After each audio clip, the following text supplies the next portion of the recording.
Welcome to this tutorial on how to create an AI chatbot for your website using ChatMaxima.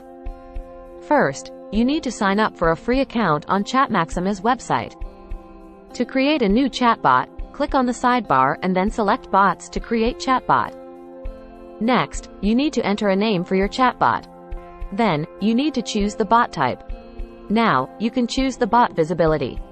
Then enter your website URL and click Yes if you want to include additional pages.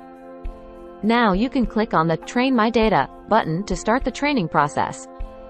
The training process may take 2 to 5 minutes, depending on the size and complexity of your content.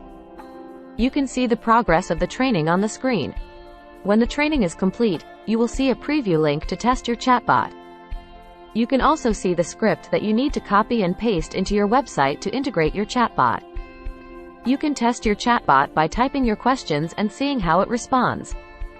That's it. You have created your AI chatbot using ChatMaxima's Instant Chatbot feature.